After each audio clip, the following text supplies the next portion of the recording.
Hello everyone, I am Anshu Agrawal और आज हम लोग 8th पार्ट सॉल्व करने वाले हैं आई एम बैंगलोर सीरीज़ का। उम्मीद है ये सीरीज़ आपको काफ़ी पसंद आ रही होगी और अगर आप लोग हमारे चैनल को अभी तक फॉलो कर रहे हो तो टेस्टिमनी लिखने की तो बनती है। देखो, अब इतने भी निर्दयी मत बनो कि टेस्टिमनी नहीं लिख रहे, वीडियो देखे जा रहे हैं, सब्सक्राइब नहीं कर रहे, लाइक नहीं कर रहे, है ना। थोड़ी तो इतने निर्दयी मत बनो, ठीक है। ठीक है, और हाँ, 25 के सब्सक्राइबर जल्दी कर दो। लोगों के लाख लाख हो रहे हैं, इधर 25,000 नहीं हो रहे। मतलब आप लोगों को भी सोचना चाहिए, तो आपके लिए भी है, मतलब सोचने की बात है। ठीक है, दूसरा, कैट 300 का जितने भी लोग वेट कर रहे हैं उनको बता दूं कि 27 अक्टूबर के आसपास कैट 300 चालू हो जाएगा। ठीक है, तो मेल बहुत ज़्यादा आ रहे थे तो मैंने बता दिया कि 27 अक्टूबर के आसपास चालू होगा और नोटिफिकेशन 15 to 20 अक्टूबर के बीच में आ जाएगा। ठीक, चीज़ें समझ में आ गई। चलो, अब मैं आपको बता देता हूँ। क्वेश्चन चालू करते हैं, बहुत इंपॉर्टेंट है, कुछ शॉर्ट ट्रिक भी बताने वाला हूँ, ध्यान से देख लेना, है ना। और हाँ, जितने स्टूडेंट नए नए चैनल से ऐड हुए बता दूँ, पूरी की पूरी आप PDF फ्री में डाउनलोड कर सकते हो हमारी वेबसाइट से catipmet.com/MBA। ठीक है, इसमें आपको कॉलेज लिस्ट भी मिल जाएगी जिसमें आपको कॉलेज की फ़ीस का पता चल जाएगा, पैकेज कितना किस कॉलेज का रहता है ना, फीस कितनी है, लास्ट डेट कब की क्या रहती है, सब कुछ की PDF में पूरी इन्फॉर्मेशन मिल जाएगी पूरे टॉप के कॉलेजेस की। सॉरी, ठीक है, तो ये एक इकलौता पेज आपके बहुत ज़्यादा काम का है। ठीक है, एक बार विजिट करके ज़रूर देखो, समझ में आ जाएगा कितने काम का पेज है ये। चलो, फर्स्ट क्वेश्चन से चालू करते हैं। मयंक, मिर्ज़ा, लिटिल, जसपाल, 4 लोग हैं, ABCD बोल देते हैं। $60 में मोटर बाइक ले रहे हैं। मयंक मतलब ए, है ना, हमने ABCD ऊपर बोल दिया। Half of the sum of amount paid by other boys, यानी BCD का हाफ दे रहा है। अरे ध्यान से देखना, शॉर्टकट बताता हूँ, ध्यान रखना, है ना। ये इस तरीके से कर ले, आपके लिए क्वेश्चन बहुत 2 मिनट का हो जाएगा। 2A = BCD हो जाएगा, दोनों साइड A ऐड कर दो, तो ये क्या कि 3A = A + B + C + D, और टोटल अमाउंट तो दिया ही हुआ $60। इन्हें मयंक का मुझे पहले क्वेश्चन से ही पता चल गया कि भाई मयंक ने $20 खर्च किए हैं। ठीक है, आगे मिर्जा ने 1/3 किया। अब देखो, मिर्जा ने B = 1/3 ऑफ ACD, है ना। सेम लॉजिक, इधर 3B हो जाएगा यहाँ से, और दोनों साइड में B भी ऐड कर दूंगा, तो 4B = इस बार 60 हो जाएगा। ये अब ओरल समझ में आ जाना चाहिए, तो B की वैल्यू 15 आ जाएगी डॉलर। लिटिल यानी C 1/4, वही 4C = A + B + D + C, दोनों साइड कर दो, तो 5C = 60, देन C = 12। अच्छा, डी का इन्होंने नहीं बोला होगा, आई थिंक वही पूछ लिया होगा, हाँ, क्योंकि 3 लोगों का पता है, तीनों को ऐड कर दो। 47, 60 - 47 कर दो, कितना आ जाएगा? 13 $13 जसपाल ने खर्च किए भाई। सिंपल क्वेश्चन था। ठीक, अगला क्वेश्चन देख लेते हैं। ये क्वेश्चन आई थिंक आप लोगों ने काफी बार किया होगा, बहुत कॉमन क्वेश्चन है। A rich merchant had collected many gold coins. He did not want to anybody to know about him. One day his wife asked, "How many gold coins do you have?" After a brief pause, समझ गया, फंस गए भाई। He replied, "Well, if I divide the coins into two unequal numbers, then 48 times the difference between the two numbers equal the difference between the squares of the two numbers." इसकी wife ने सोचा होगा, भाई रहने दो, divorce चाहिए मुझे, तो इतना लंबा बोल दिया तुमने। ठीक है, कुछ ज़्यादा ही कहानी बोल दी। Can you help the merchant? हाँ, हम बिल्कुल हेल्प करेंगे, क्यों नहीं करेंगे इनकी हेल्प। ठीक है, थोड़ा 50% हम भी मांग लेंगे। देखो, दो बोल रहे हैं, अनइक्वल पार्ट है ना, एक x बोल देते हैं, एक y बोल देते हैं। ठीक, अब क्या बोल रहे हैं? 48 टाइम्स द डिफरेंस, यानी 48 टाइम्स इनका डिफरेंस, ये किसके इक्वल है? Difference between the square of two number, यानी x² - y²। अरे स्क्वायर माइनस बी स्क्वायर का फॉर्मूला तो मुझे पता है, a - b a + b = 48 × a - b। इससे ये कैंसिल, x + y = क्या हो गया? 48। ओ, x और y ही तो पार्ट थे, टोटल पार्ट क्या था? x + y ही तो था, मतलब उसने बताने में आंसर भी बता दिया कि भैया 48 गोल्ड कॉइन्स हैं। मैंने उसकी हेल्प कर दी, इसकी वाइफ मुझे दे देंगी $40, $8 खुद रख लेंगी। ऑप्शन में नहीं था नन ऑफ दिस, है ना। कितने गोल्ड कॉइन थे इनके पास? 48। क्लियर हो गया हो। थर्ड, इसकी शॉर्ट ट्रिक मैंने अपने वीडियो कोर्स में बताई हुई है, आप लोगों को पूरा डेरिवेशन बता देता हूँ। Shyam visited Ram during his brief vacation. In the morning, they both would go for yoga. In the evening, they would play tennis. To have more fun, they indulge only one activity per day. यानी एक दिन में एक ही activity करेंगे, या तो योगा करेंगे या टेनिस खेलेंगे। ठीक है। There were days when they were lazy and stayed home all day long. कुछ दिन ऐसे थे भैया पूरे दिन घर पे ही पड़े रहे, है ना, नेटफ्लिक्स चला लिया होगा। There were 24 mornings when they did nothing. अच्छा, अब ध्यान से देखना, ये मॉर्निंग एक बना लेते हैं, ये इवनिंग का, है ना। 24 मॉर्निंग को इसने कुछ नहीं किया, 14 इवनिंग को कुछ नहीं किया, और 22 डेज ऐसे थे जिन्हों दिन इन्होंने कुछ ना कुछ किया है। ठीक है, देखो इसको ए बोल देते हैं, बी बोल देते हैं, सी। अच्छा, मॉर्निंग और इवनिंग दोनों दिन तो ऐसा था नहीं कि योगा भी किया और वो भी किया, टेनिस भी खेले, तो यहाँ पे बाहर कुछ नहीं आएगा, ए बी सी ही होगा। ठीक है। अच्छा देखो, ए प्लस बी 24, मॉर्निंग 24 ऐसी थी, कुछ नहीं किया। बी प्लस सी क्या हो जाएगा? 14,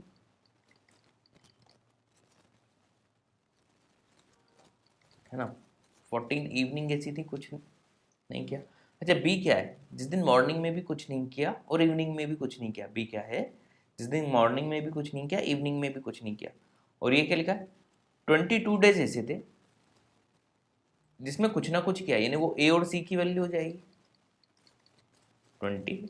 तीनों को ऐड कर दो तो twice of a b c is equal to क्या हो जाएगा? 60। तो a plus b plus c क्या आ जाएगा? 30, है ना। For how many days Shyam stayed with Ram? 30 days रुका होगा, क्योंकि ए बी सी ही था टोटल, है ना। ए बी सी 30 डेज ये रुका था।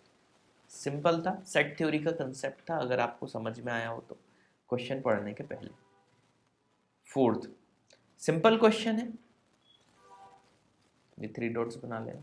इस टाइप के किए होंगे आपने, ये सब जबरन की कहानियां लिखी हुई हैं, ध्यान ही मत दो इस पे। अच्छा, मान लो एग्जाम में हमारे पास टाइम कम बचा है, तो गैस वाली चीज़ बता दूँ, फिर भी आंसर नहीं आ पाएगा, लेकिन अगर हाँ हमारी बहुत अच्छी प्रैक्टिस है तो हम आंसर इसका ऑप्शन से लगा सकते हैं। देखो, इनफाइनाइट जीपी है, हमें पता है, ऑप्शन अगर देखो तो 1+x टाइप की चीज़ डिनोमिनेटर में आ ही नहीं सकती। a/1 - r फॉर्मूला होता है, कॉमन रेशियो तो x का दिख ही रहा है, तो 1+x कैसे होगा? b और d तो ऐसे ही कट गए। अब आपके लिए सिर्फ 50-50% चांस छोड़ दिया मैंने, ए या सी में से एक लगाने का। फिर भी बिना सॉल्यूशन सुने तुक्का लगाना हो तो आप खुद ही कमेंट सेक्शन में बताओ कि आप तुक्का क्या लगाओगे। ठीक, चलो। वैसे मैं होता तो मैं अपने दिमाग में तो मैंने सोच लिया क्या लगा था, लेकिन आपको डेरिवेशन से बताऊंगा। 2 + 5x + 9x² + 14x³ + 20x⁴ and so on. Process आपको पता होनी चाहिए, कॉमन रेशियो से मल्टीप्लाई कर दो, sx हो जाएगा, तो क्या हो जाएगा? 2x + 5x²। ये प्रोसेस अगर नहीं पता तो पढ़ाई चालू कर दो, ठीक। कोई भी बुक उठाओ, एजीपी का कंसेप्ट याद कर लो, इक्वेशन इसको 1 बोल दें और इसको 2 बोल दें, तो 1 - 2 कर दो तो s × 1 - x हो जाएगा, is equal to 2 + 5x - 2x 3x + 9 - 5 4x² + 14 - 9 5x³ + 20 - 14 6x⁴ so on. अभी भी एजीपी ही दिख रहा है, एक बार और यही प्रोसेस करो, कॉमन रेशियो तो x ही रहेगा, तो फिर s × x × 1 - x, इसको इक्वेशन 3 बोल दो, ये इक्वेशन 4 बनने वाली है। Same 2x plus 3x²। देखो जब तक आपकी प्रॉपर जीपी ना बन जाए ये प्रोसेस करते जानी, ये चीज़ दिमाग में रखना। 4x³ 5x⁴ and so on. Minus कर दो तो s into 1 minus x common आ गया, अंदर क्या था 1 माइनस एक्स, यानी ये स्क्वायर हो गया इक्वल टू, देखो मैंने 1 माइनस एक्स वाली चीज़ कही थी, वो ऑप्शन से वैसे ही समझ में आ गई होगी। 2 plus x² plus x³ plus x⁴ and so on. ये जीपी बन रही है इनफाइनाइट प्रॉपर। फॉर्मूला लगा दो 2 plus a upon 1 minus r होता है, तो ये क्या हो गया 2 minus 2x plus x upon 1 minus x. तो s इंटू 1 माइनस एक्स का whole square is equal to 2 minus x upon 1 minus x. तो यहाँ से समीशन क्या आ जाएगा 2 minus x upon 1 minus x का क्यूब। पूरा सॉल्व करके बता दिया मैंने, ये ऑप्शन। ठीक है, तो मेरे ख्याल से अगर सबने थोड़ा बहुत दिमाग लगाया होगा तो ए ही लगाया होगा। ये मैंने पूरा डेरिवेशन बता दिया था यहाँ पे। फिफ्थ, चलो ओपन करते हैं इसको। x² plus 5y² plus z² is equal to 4xy, bracket open कर दिया, प्लस 2yz। ठीक है, x² minus 2 into x into 2y लिख दो, 4xy को इधर ले आओ, प्लस अच्छा 2y है, 2y का स्क्वायर क्या होगा 4y²। ये क्यों लिखा देखो a² minus 2ab plus b², ये क्या होता है a माइनस b क्या हो जाएगा इस बार 2y का whole square, a minus b का होल स्क्वायर प्लस अच्छा 4y² आ गया, 5y² था इधर, तो एक y² बच गया कि 2yz भी इधर आ जाएगा। अभी z² बचा हुआ है इक्वल टू 0, क्योंकि इधर की सारी चीजें हम इधर ले आए थे, और ये तो y माइनस जेड का होल स्क्वायर वैसे ही दिख रहा है। तो अगर ये 0 होना है तो x को क्या होना पड़ेगा 2y के इक्वल, और y को किसके इक्वल होना पड़ेगा z के। तो x अगर 2y है और y अगर z है तो x 2z भी हो जाएगा। अब देख लो x is equal to 2y सही है, x is equal to 2z सही है, 2x is equal to z गलत है। ए और बी सही है, ऑप्शन सी। ठीक है, आसान था। देखो अभी तक अगर वीडियो देख रहे हो तो सब्सक्राइब तो करो चैनल को। Sixth, Amol was asked to calculate the arithmetic mean of 10 positive integers each of which had 2 digits. ठीक है, सबकी दो दो डिजिट्स है। बाय मिस्टेक ही इंटरचेंज्ड द 2 डिजिट्स से a and b, one of these 10 integers, इन 10 इंटीजर में से कोई एक इंटीजर था डबल डिजिट का, उसकी डिजिट इसने इंटरचेंज कर दी।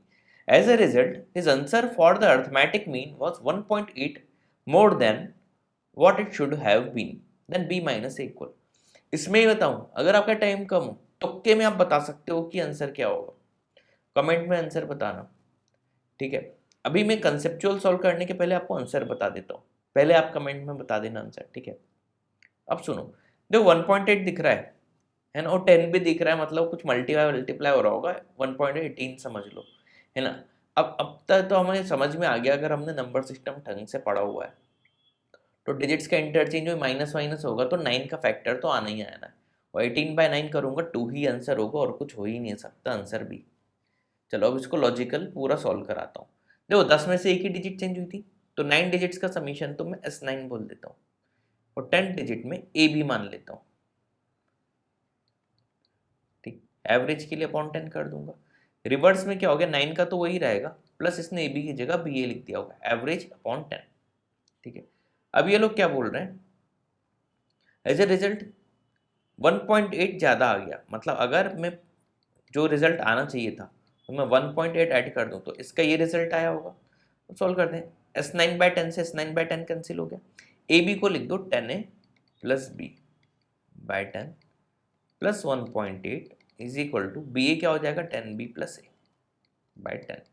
सॉल्व कर लो, 10 से 10 कैंसिल, इधर 1.8 का 18 हो जाएगा, तो 10b minus b 18 is equal to क्या हो जाएगा 10b minus B 9b, a minus 10 है 9a माइनस में, तो b माइनस ए क्या आ गया 2। ये देखो पूरा डिराइव करके बता दिया, और लॉजिकली भी मैंने क्वेश्चन देखते से आंसर बता दिया था। तो अगर आपकी मैथ्स आपको लगता है थोड़ी बहुत ठीक ठाक है, तेज है, और आपके पास एग्जाम में टाइम कम पड़ रहा है, तो इस तरीके से कुछ आंसर आप लगा सकते हो। 99.99% चांस है आपका गलत नहीं होगा, लॉजिकल तुक्का लगाओगे तो। ऐसा नहीं आंख बंद करके जय श्री राम बोल के बी लगा दिया। ठीक है, अगला 7th, a car rental agency has the following terms. If a car is rented for 5 hours or less, then the charge 60 rupees per hour or 12 rupees per kilometer, whichever is more, जो भी ज़्यादा होगा। ठीक है, on the other hand, if the car is rented for more than 5 hours, अगर वो 5 hours से ज़्यादा के लिए लेता है तो 50 पर आवर लगेगा या 7.5 रुपीज़ पर किलोमीटर आपको देने पड़ेंगे। कंडीशन वही है, whichever is more। अखिल ने कार रेंट पे ली, 30 किलोमीटर चलाई, वो 300 रुपये दिए, 300 रुपीज़ दिए। कितनी देर के लिए चाहिए थी? पहले मान लेते हैं 5 आवर्स के लिए चलाई, क्योंकि 6 5 300 होता है। लेकिन अगर 5 आवर्स के लिए चलाई होती तो 16 × 5 300 हो गया। लेकिन 30 किलोमीटर में देख लेते हैं कितने रुपए लगते, तो इसको तो कायदे से 360 रुपीज़ देने चाहिए, क्योंकि उन्होंने कहा था कि जो भी ज़्यादा होगा। तो 300 और 360 में कौन ज़्यादा है? 360, मतलब 5 आवर्स से तो ज़्यादा ही चलाई होगी, क्योंकि लेस देन 5 में तो ये कंडीशन बैठ नहीं रही थी। आगे, अब 5 से ज़्यादा चलाई होती तो 50 रुपीज़ पर आवर लग रहे हैं, तो 6 आवर के लिए चलाई होगी, 300 हो गया। ऑप्शन में भी दिख रहा है ना। और 30 किलोमीटर में इसके 7.5 के हिसाब से चार्ज कितना लगता? 75 × 3, 200 225 है ना। 300 से तो कम ही, मतलब ज़्यादा वाले रुपए ही देने। ये